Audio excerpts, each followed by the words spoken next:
नमस्कार दोस्तों, आइए जानते हैं राजस्थान की आज की फटाफट बड़ी खबरें।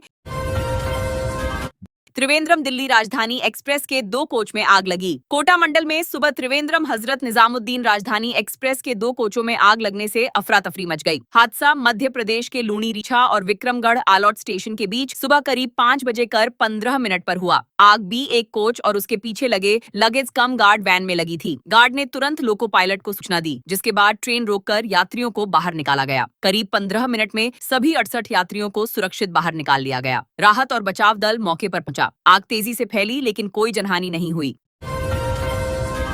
आधी रात सुनसान जगह पर खड़ी हुई लड़की 18 मनचले गिरफ्तार। भीलवाड़ा पुलिस ने महिलाओं की सुरक्षा के लिए ऑपरेशन मजनू चलाकर 2 दिनों में 18 मनचलों को गिरफ्तार किया। पुलिस की महिला कर्मियों और छात्राओं ने रात 9 बजे से सुबह 3 बजे तक शहर की सुनसान सड़कों पर खड़े होकर मनचलों को पकड़ने की कार्रवाई की। कई युवकों ने महिलाओं को लिफ्ट देने, अश्लील टिप्पणी करने और शराब पीने का ऑफर दिया। एक महिला को जबरन कार में बैठाकर छेड़छाड़ भी की गई। इसके बाद सादे कपड़ों में तैनात महिला पुलिसकर्मियों ने बैकअप टीम को बुलाया। कार्रवाई में 5 नाबालिग भी पकड़े गए। 13 पशुओं से भरी 2 गाड़ियां पकड़ी, 4 तस्कर गिरफ्तार। धौलपुर जिले की आंगई थाना पुलिस ने पशु तस्करी के खिलाफ बड़ी कार्रवाई करते हुए 13 पशुओं से भरी 2 गाड़ियों को जब्त किया है। पुलिस को सूचना मिली थी कि रात के समय आंगई बाईपास से पशुओं को अवैध रूप से ले जाया जा रहा है। मौके पर पहुंची पुलिस टीम ने दोनों वाहनों को रोककर जांच की तो पशुओं को बेहद क्रूर तरीके से ठूंसकर भरा गया था। पुलिस ने पशु क्रूरता अधिनियम के तहत मामला दर्ज कर 4 आरोपियों को गिरफ्तार कर लिया। प्रारंभिक जांच में सामने आया कि पशुओं को बूचड़खाने ले जाया जा रहा था। मामले की जांच जारी है। जयपुर, अजमेर समेत 7 जिलों में पेट्रोल पंपों के खिलाफ बड़ी कार्रवाई। राजस्थान में कम पेट्रोल डीजल देकर उपभोक्ताओं को नुकसान पहुंचाने वाले पेट्रोल पंपों के खिलाफ विधिक माप विज्ञान विभाग ने बड़ा अभियान चलाया। जयपुर, अजमेर, भरतपुर, जोधपुर, उदयपुर, कोटा और बीकानेर में हुई औचक जांच के दौरान कई पंपों पर कम डिलीवरी का खुलासा हुआ। विभाग ने कार्रवाई करते हुए 16 नोजल सीज किए और संबंधित संचालकों से जुर्माना वसूला। अधिकारियों ने बताया कि हर 5 लीटर में 30 मिलीलीटर कम ईंधन मिलने पर 50 लीटर में करीब 300 मिलीलीटर पेट्रोल कम मिलता है। इससे वाहन लगभग 4 से 5 किलोमीटर कम चल पाता है। ट्रायल के 3 माह बाद भी नहीं चली ई-बसें। जयपुर में इलेक्ट्रिक बसों का संचालन ट्रायल के 3 महीने बाद भी शुरू नहीं हो पाया है। 26 फरवरी को इन बसों का ट्रायल किया गया था और मार्च से संचालन शुरू करने का दावा किया गया था, लेकिन अब तक बसें सड़कों पर नहीं उतरी। पीएम ई-बस सेवा योजना के तहत राजस्थान में पहले चरण में 675 ई-बसें चलाई जानी हैं, जिनमें 150 बसें जयपुर को मिलेंगी। ये बसें टोडी और बगराना डिपो से संचालित होनी थीं। इसके अलावा जोधपुर, अजमेर, कोटा, बीकानेर, अलवर, भीलवाड़ा और उदयपुर को भी बसें आवंटित की गई हैं।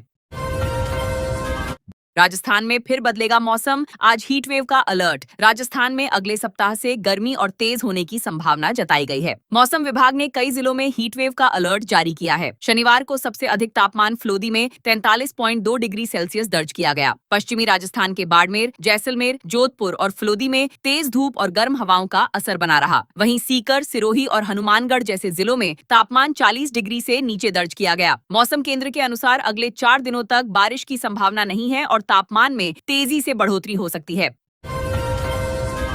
किसानों की बल्ले बल्ले, ग्राम पंचायत में खुल रहे कस्टम हायरिंग केंद्र। राज्य सरकार किसानों को आधुनिक खेती से जोड़ने के लिए ग्राम पंचायत स्तर पर कस्टम हायरिंग केंद्र खोल रही है। इन केंद्रों से किसान ट्रैक्टर, रीपर और अन्य कृषि यंत्र किराए पर ले सकेंगे। योजना का उद्देश्य छोटे और सीमांत किसानों को कम लागत में आधुनिक तकनीक उपलब्ध कराना है। वित्तीय वर्ष 2026-27 में पूरे राजस्थान में 500 केंद्र स्थापित करने का लक्ष्य रखा गया है। योजना सब मिशन ऑन एग्रीकल्चर मैकेनाइजेशन के तहत लागू की जा रही है। पात्र संस्थाओं को 30 लाख रुपए की परियोजना लागत पर अधिकतम 24 लाख रुपए तक का अनुदान दिया जाएगा।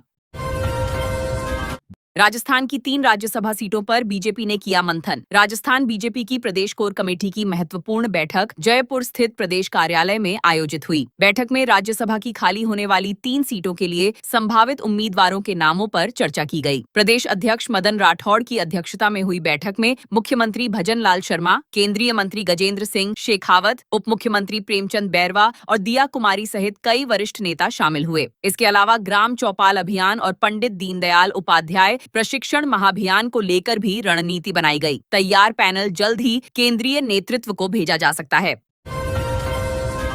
राजस्थान के भारत पाकिस्तान बॉर्डर पर ड्रोन से बरस रहे थे हथियार और हेरोइन। बीकानेर संभाग के सीमावर्ती इलाकों में पाकिस्तान से ड्रोन के जरिए हथियार और हेरोइन भेजने वाले बड़े नेटवर्क का खुलासा हुआ है। खाजूवाला बॉर्डर से गिरफ्तार तस्कर सुखविंद्र उर्फ सोनू ने पूछताछ में बताया कि वह पाकिस्तानी हैंडलरों के इशारे पर लंबे समय से भारत पाक सीमा पर ड्रग्स और हथियारों की खेप रिसीव कर रहा था। आरोपी ने कबूल किया कि अब तक करीब 100 किलो हाई क्वालिटी हेरोइन और सैकड़ों अवैध पिस्टल व कारतूस पंजाब सहित कई राज्यों में सप्लाई किए गए। सुरक्षा एजेंसियां अब पूरे नेटवर्क और उससे जुड़े लोगों की गहन जांच कर रही हैं।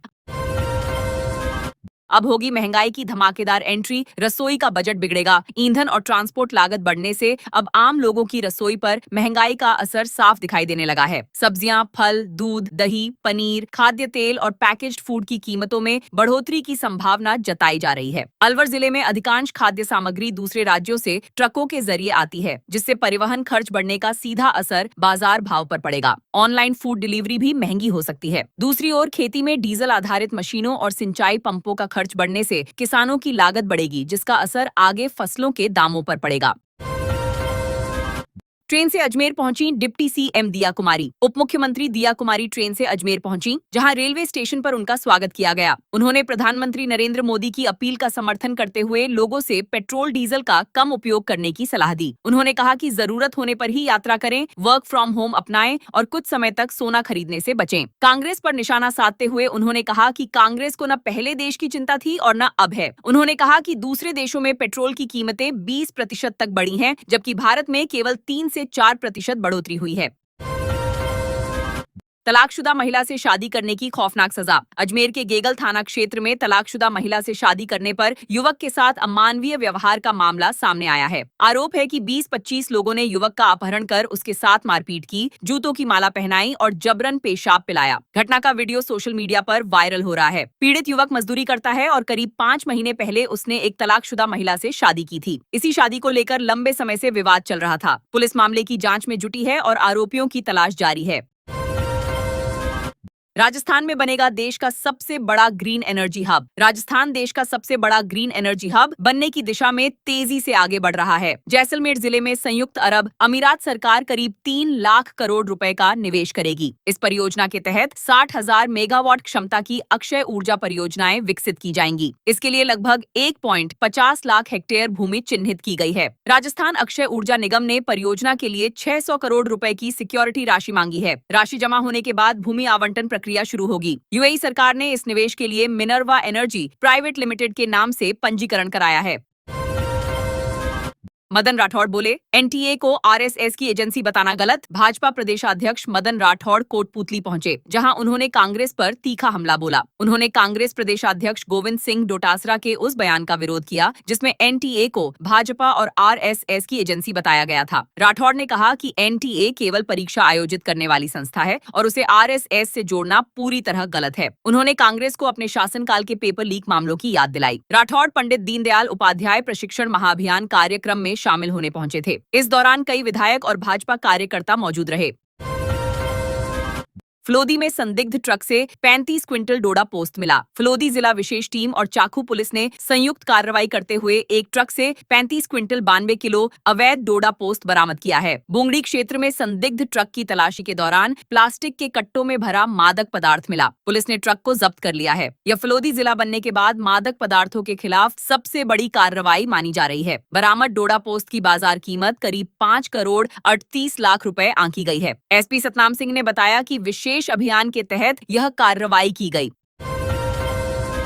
अजमेर से मुंबई दौंड के लिए चलेंगी 3 स्पेशल ट्रेनें। अजमेर से मुंबई और दौंड के लिए 3 साप्ताहिक ट्रेनों का नियमित संचालन शुरू किया जाएगा। रेलवे बोर्ड ने इन ट्रेनों को स्थायी रूप से चलाने की मंजूरी दे दी है। केंद्रीय राज्य मंत्री भागीरथ चौधरी और विधायक अनीता भदेल ने हरी झंडी दिखाकर मुंबई जाने वाली ट्रेन को रवाना किया। भागीरथ चौधरी ने बताया कि नई रेल सेवाओं से राजस्थान और महाराष्ट्र के बीच यात्रा करने वाले हजारों यात्रियों को राहत मिलेगी। विधायक अनीता भदेल ने कहा कि प्रधानमंत्री नरेंद्र मोदी के नेतृत्व में रेलवे क्षेत्र में लगातार सुधार हो रहे हैं और यात्रियों की सुविधाएं बढ़ाई जा रही हैं। YouTube वीडियो देखकर सीखा एटीएम लूटने का तरीका। जयपुर के मुरलीपुरा इलाके में एटीएम लूट की कोशिश का पुलिस ने खुलासा करते हुए 2 बदमाशों को गिरफ्तार किया है। आरोपी YouTube वीडियो देखकर एटीएम तोड़ने का तरीका सीखकर दिल्ली से चोरी की बाइक पर जयपुर पहुंचे थे। यहां उन्होंने हथौड़ी, छिन्नी, ग्लव्स और नकाब खरीदकर वारदात की पूरी तैयारी की थी। डीसीपी प्रशांत किरण ने बताया कि आरोपी झारखंड निवासी रज्जद और दिल्ली निवासी उत्तम है। पुलिस ने चोरी की बाइक और वारदात में इस्तेमाल उपकरण जब्त किए हैं। सीसीटीवी फुटेज के आधार पर दोनों को प्रेमनगर इलाके से दबोचा गया। जालौर में लव जिहाद की आशंका को लेकर हंगामा। जालौर शहर में एक होटल में युवक और नाबालिग लड़की के मिलने की सूचना पर हिंदू संगठनों ने देर रात हंगामा किया। सूचना मिलते ही कोतवाली थाना पुलिस मौके पर पहुंची और दोनों को हिरासत में लिया। पुलिस ने लड़की की काउंसलिंग कर उसे परिजनों को सौंप दिया, जबकि युवक को शांति भंग की आशंका में धारा 151 के तहत गिरफ्तार किया गया। बजरंग दल सहित अन्य संगठनों ने मामले को लव जिहाद से जोड़ते हुए विरोध प्रदर्शन किया। पुलिस का कहना है कि मामले की हर पहलू से जांच की जा रही है और इलाके में शांति व्यवस्था बनाए रखी गई है। जालौर में 40 डिग्री तापमान में पंचकुंडीय धूनी तपस्या। जालौर के नारनावास गांव में महंत शक्तिनाथ महाराज भीषण गर्मी के बीच पिछले 10 दिनों से पंचकुंडीय धूनी तपस्या कर रहे हैं। रोजाना दोपहर 12 बजे से 2 बजे कर 30 मिनट तक वे भस्म लगाकर 5 अग्निकुंडों के बीच साधना में बैठते हैं। 40 डिग्री तापमान और तेज आग की आंच के बावजूद वे समाधि में लीन रहते हैं। वैदिक मंत्रोच्चार और पूजा के बीच यह साधना चल रही है। साधना पूरी होने पर डमरू और चंग की ध्वनि के साथ उन्हें समाधि से जागृत किया जाता है। रविवार को पूर्णाहुति के साथ इस तपस्या का समापन किया जाएगा। सीएम भजनलाल ईवी बस में ग्रामीणों से बात करने पहुंचे। मुख्यमंत्री भजनलाल शर्मा शनिवार को इलेक्ट्रिक बस में सवार होकर जयपुर से बगरू के ठीकरिया गांव पहुंचे। उनके साथ वरिष्ठ अधिकारी भी मौजूद रहे। उन्होंने ग्राम विकास चौपाल में ग्रामीणों, महिलाओं और किसानों से सीधा संवाद किया और सरकारी योजनाओं का फीडबैक लिया। मुख्यमंत्री का यह दौरा ईंधन बचत और पर्यावरण संरक्षण का संदेश देने वाला रहा। प्रधानमंत्री नरेंद्र मोदी की अपील के बाद वे लगातार लोगों को पेट्रोल डीजल की बचत और इलेक्ट्रिक वाहनों के उपयोग के लिए प्रेरित कर रहे हैं। ग्रामीणों की समस्याओं पर भी उन्होंने अधिकारियों को निर्देश दिए। ठेकेदार ने एएओ को धमकाया, तेरा इलाज करूंगा, लिख लेना। अलवर नगर निगम में सहायक लेखाधिकारी के साथ गाली गलौज और धमकी देने का मामला लगातार बढ़ता जा रहा है। आरोप है कि 13 मई को ठेकेदार प्रवीण चौधरी ने एओ हरीश जैन और वसीम के कमरे में पहुंचकर अभद्रता की और सरकारी फाइल छीन कर ले गया। विरोध करने पर उसने धमकी दी कि तेरा इलाज करूंगा, लिख लेना। घटना के बाद भी केस दर्ज नहीं होने पर कर्मचारियों में नाराजगी है। नगर निगम कर्मचारियों ने सोमवार से आंदोलन और हड़ताल की चेतावनी दी है। पुलिस पर दबाव में कार्रवाई नहीं करने के आरोप लगाए गए हैं। दुकान में घुसी महिलाओं ने कपड़े चुराए। जोधपुर के प्रताप नगर इलाके में ग्राहक बनकर आई 2 महिलाओं ने एक कपड़ों की दुकान से करीब 18,000 रुपए की पोशाकें चोरी कर लीं। पूरी घटना 16 मई दोपहर की है और सीसीटीवी कैमरे में कैद हो गई। महिलाएं पहले सामान देखने के बहाने दुकान में रहीं और फिर मौका मिलते ही कपड़े चुराकर बाहर खड़ी टैक्सी में बैठकर फरार हो गईं। बताया जा रहा है कि टैक्सी चालक ने पहचान छिपाने के लिए नंबर प्लेट ढक रखी थी। पीड़ित दुकानदार ने पुलिस में रिपोर्ट दर्ज कराई है। पुलिस फुटेज के आधार पर आरोपियों की तलाश कर रही है।